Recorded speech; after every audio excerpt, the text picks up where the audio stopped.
बसपा नेताओं के लिए क्या शादी में जाना भी अनुशासनहीनता है? आखिर मायावती ने अपने ही सीनियर नेता, बड़े कोऑर्डिनेटर, उनके घर हुई शादी में अपने कार्यकर्ताओं के जाने भर से उन्हें निकाल दिया। क्या है इसके पीछे की कहानी? क्यों निकाला है मायावती ने अपने ही नेताओं को महज एक शादी अटेंड करने से? पूरी तफसील से समझेंगे ये कहानी, किन किन नेताओं को निकाला है। यह भी जानिए कि एक ही दिन आजम खान के परिवार में मिलने की होड़ क्यों है।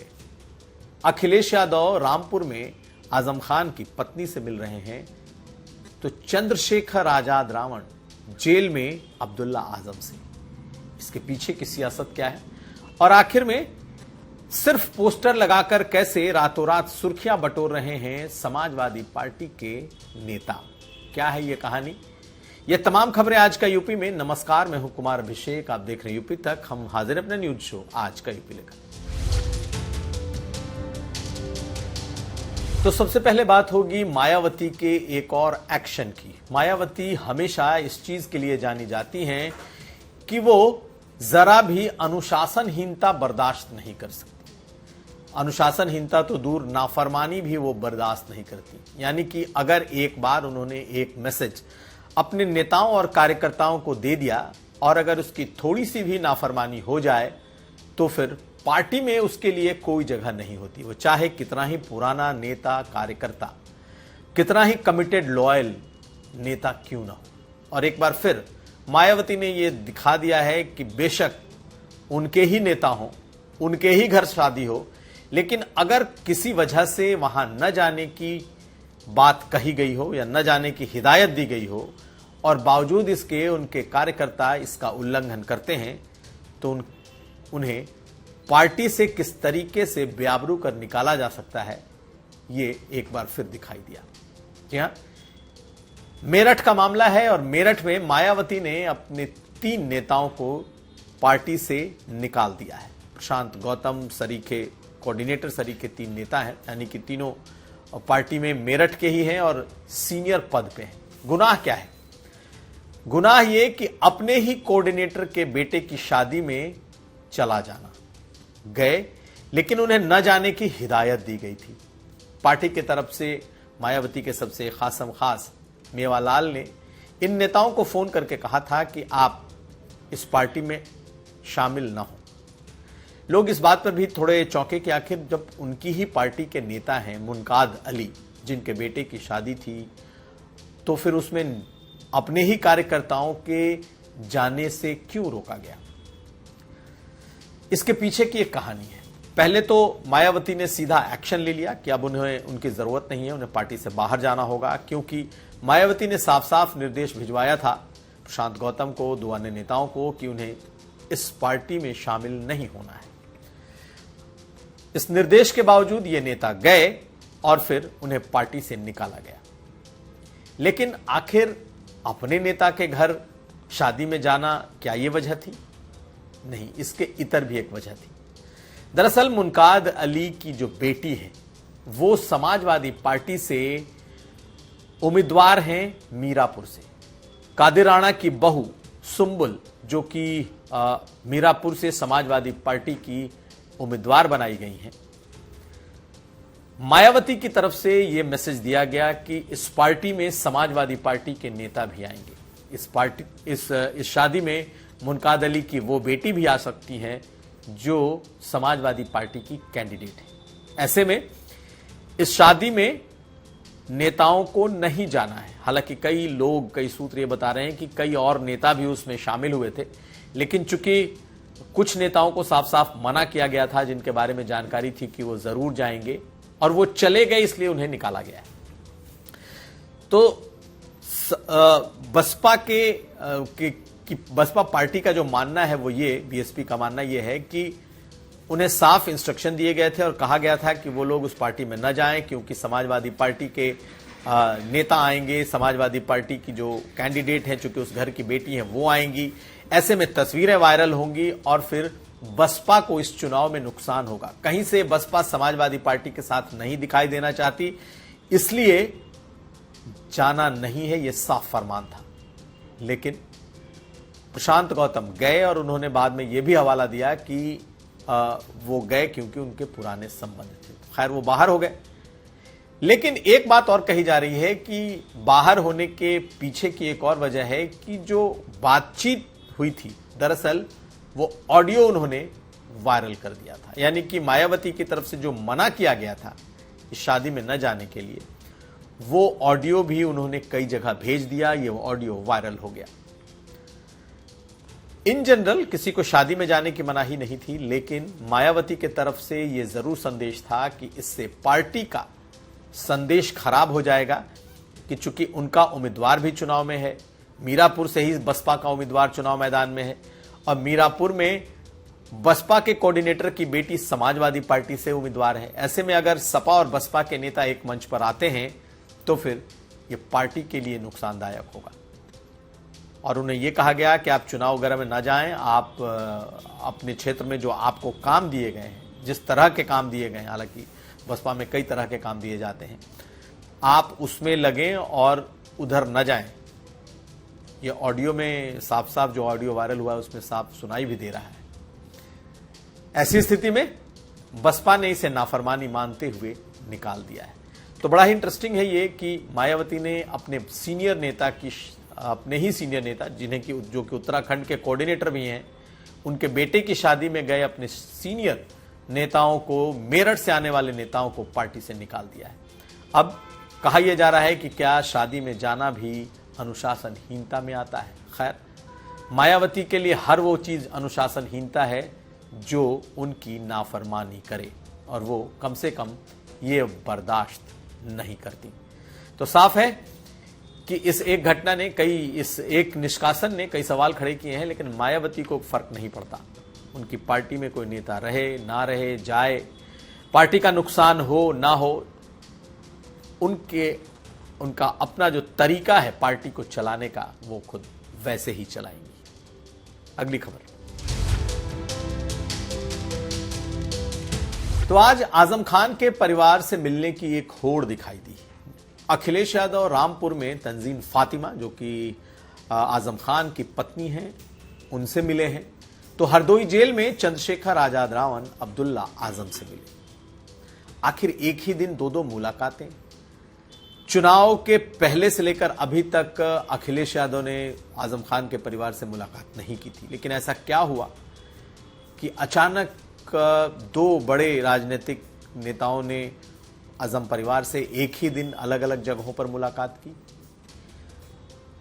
कहा जा रहा है कि पिछले एक साल से कोई मुलाकात नहीं थी, लेकिन इस मुलाकात के मायने हैं। दरअसल एक कुनरकी का चुनाव है, मीरापुर का चुनाव है, उत्तर प्रदेश में जो उपचुनाव चल रहे हैं उसमें से 4 सीटों पर मुस्लिम कैंडिडेट अखिलेश यादव ने दिए हैं और मुस्लिम वोट बैंक उनके लिए बेहद अहम है। ऐसे में आजम खान के परिवार को इग्नोर नहीं कर सकते अखिलेश। आज वो कुनरकी में थे और कुनरकी मुरादाबाद की जिले से की सीट है। कुनरकी में सभा करने के बाद वो तंजीन फातिमा से, यानी कि आजम खान की पत्नी से मिलने पहुंचे और मिलकर उन्होंने ये कहा कि परिवार के साथ लगातार ज्यादती की जा रही है, परिवार को फंसाया गया है। ये बात लगातार अखिलेश यादव कहते भी आए, लेकिन आज इस मुलाकात की एक खास वजह है। दरअसल आज ही चंद्रशेखर आजाद रावण स्पेशली खास करके हरदोई जेल पहुंचे थे और हरदोई जेल में उन्होंने अब्दुल्ला आजम से मुलाकात की और निकल करके उन्होंने क्या कहा? निकल करके उन्होंने कहा कि अब्दुल्ला आजम के खिलाफ या आजम परिवार के खिलाफ जिस तरीके से सरकार का षड्यंत्र चल रहा है, अगर थोड़ा भी नुकसान हुआ तो मैं ईंट से ईंट बजा दूंगा। यानी वही मुस्लिम वोट बैंक जो कि अखिलेश यादव का है, जो कि इंडिया अलायंस का है, जिसमें अभी चंद्रशेखर आजाद रावण जिसके पार्ट नहीं है, वो भी इस चुनाव में कई सीटों पर उन्होंने भी अपने उम्मीदवार उतारे हैं। यानी एक ही वोट बैंक की लड़ाई है और एक ही वोट बैंक में एक ही परिवार के लिए समर्थन की होड़ दिखाई दे रही है। बता दें कि जब अब्दुल्ला आजम का उपचुनाव था उस वक्त भी रामपुर में पहुंचे थे चंद्रशेखर आजाद रावण इनके लिए खास तौर पर कैंपेनिंग करने। तब भी अखिलेश यादव से रिश्ते ठीक नहीं थे, लेकिन चंद्रशेखर ने अब्दुल्ला आजम के परिवार से अपनी निकटता बढ़ाई, दिखाई, और आज भी वो दिखा रहे हैं कि वो अखिलेश यादव से कहीं ज्यादा मजबूती से अब आजम खान के परिवार के साथ खड़े हैं। दरअसल पूरी इस मीटिंग का एकमात्र मैसेज यही है कि अखिलेश यादव इस परिवार से उस तरीके से इस परिवार के साथ मजबूती से नहीं खड़े हैं जितने मजबूती से चंद्रशेखर खुद को खड़ा दिखा रहे हैं। तो क्या ये मैसेजिंग अखिलेश यादव के उस वोट बैंक के लिए है? निश्चित तौर पर पश्चिमी उत्तर प्रदेश से लेकर के महाराष्ट्र तक जिस तरीके से मुसलमानों के बीच कैंपेन कर रहे हैं चंद्रशेखर, और जिस तरीके से दलित और मुस्लिम कॉम्बिनेशन को बनाने की पूरी कोशिश में जुटे हैं, ये कहीं ना कहीं समाजवादी पार्टी को अंदर से रास नहीं आ रहा। और आजम परिवार भी इस पूरे सियासत का एक बड़ा हिस्सा बन चुका है। आजम परिवार को मुस्लिम सियासत से जोड़कर चंद्रशेखर आजाद रावण ने इस सियासत की शुरुआत की है, लेकिन अखिलेश यादव कम से कम इसमें पीछे छूटते नहीं दिखना चाहते। यही वजह है कि उन्होंने कुनरकी की जनसभा के बाद अपना कार्यक्रम तंजीम फातिमा, जो कि उनकी पत्नी है, उनसे मिलने का बनाया। आज उनके घर पहुंचे और फिर मुलाकात की। तो सुनिए क्या कहा है पहले चंद्रशेखर आजाद रावण ने कि कैसे सरकार की ईंट सींट बजाएंगे, क्यों बजाएंगे, और अखिलेश यादव ने चंद्रशेखर पर क्या जवाब दिया है। मैं बस ये कहना चाहता हूँ मीडिया को के माध्यम से, जिनको कहना चाहता हूँ उनको चला जाएगा। सड़क से लेके और संसद तक हम इस लड़ाई को लड़ेंगे। हम इस लड़ाई को अकेले नहीं छोड़ेंगे, उनको, पूरे परिवार को, हमारा परिवार। आज जिस तकलीफ में हम, इस बात का दुख है कि सत्ता में बैठे लोग सत्ता के अहंकार में उनका दमन कर रहे हैं और तमाम लोग इसका तमाशा देख रहे हैं। ये भी इतिहास में लिखा जाएगा कि जब एक परिवार को, जिसने लंबे समय सेवा की उत्तर प्रदेश की, कमजोरों की, मजलूमों की, आज अगर उसको जरूरत है तो सब लोग उनके इस दर्द में शामिल नहीं हो रहे। मुझे इस बात की तकलीफ है। जहाँ तक आदरणीय आजम खान साहब का सवाल है, जो उनके साथ अन्याय हुआ है, जो उन पर झूठे मुकदमे लगे हैं, हमें उम्मीद है कि न्यायालय उनका न्याय करेगा, उनके साथ न्यायालय से न्याय मिलेगा और सरकार आने पर जो झूठे मुकदमे लगे हैं उनको खत्म किया जाना चाहिए। तो साफ है ये लड़ाई मुस्लिम वोट की लड़ाई है, और इसमें चाहे अखिलेश यादव हो या चंद्रशेखर, दोनों इस वोट बैंक में अपने हिस्से की लड़ाई लड़ रहे हैं। हालांकि इस वक्त इंडिया गठबंधन और अखिलेश यादव के साथ मुस्लिम वोट बैंक या मुसलमानों का जो एक वोट है वो चट्टान की तरह खड़ा दिखाई देता है। ऐसे में चंद्रशेखर आजाद रावण इस तरीके के अपने मुलाकातों से या कहें सियासी हथकंडों से कितना समाजवादी पार्टी की उस वोट बैंक में सेंध लगा पाएंगे, ये कहना मुश्किल है। अगली खबर। आखिर में हम आपको दिखा रहे हैं समाजवादी पार्टी में एक नए होड़ की। जी हां, ये होड़ है पोस्टर की, पोस्टर वॉर की। दरअसल समाजवादी पार्टी दफ्तर, जो लखनऊ का मुख्यालय है, वहां पर इन दिनों एक होड़ सी लगी हुई है और मीडिया उसका एक टूल बन गया है। ये इसलिए क्योंकि हर दिन कोई ना कोई एक नया पोस्टर निकल आता है। बटेंगे तो कटेंगे, ये मुख्यमंत्री योगी आदित्यनाथ ने एक नारा दिया, एक टैगलाइन दिया, जो कि हरियाणा से लेकर अब महाराष्ट्र और महाराष्ट्र से लेकर झारखंड तक खूब चल रहा है। यही नहीं, बटेंगे तो कटेंगे, एक हैं तो सेफ हैं। इस नारे की दूसरी लाइन को जोड़कर इस पूरे उपचुनाव में बीजेपी भुना रही है। ऐसे में समाजवादी पार्टी चाहे तो सभाओं के जरिए इसे काउंटर करे, लेकिन उससे भी आसान तरीका पार्टी दफ्तर के बाहर हर रोज एक नए तरीके से एक नया स्लोगन इसके जवाब में लिखने की एक शुरुआत सी हो गई। दरअसल ये कोई पार्टी को बहुत फायदा पहुंचाने के लिए नहीं, बल्कि ऐसे नेता जो गुमनाम हैं, जिन्हें बहुत लोग नहीं जानते, जो समाजवादी पार्टी में अपनी पहचान बनाने की जद्दोजहद कर रहे हैं, ऐसे तमाम नेता हर रोज कोई ना कोई ऐसा स्लोगन लेकर पार्टी के बाहर एक बड़ा सा एक पोस्टर लगा देते हैं और उसके बाद वो मीडिया में सुर्खियां बनती हैं और फिर ये पूरे दिन मीडिया में भी चलता है और फिर सुर्खियां बटोरी भी जाती हैं। इन नेताओं की कोशिश है कि इस नारे के जवाब में कुछ ऐसा तुकबंदी की जाए दूसरे नारे के जरिए कि वो न सिर्फ मीडिया में चले बल्कि उनके नेता के कान तक भी पहुंच जाए, या फिर अगर टीवी पे चले तो नेता उसे देख ले।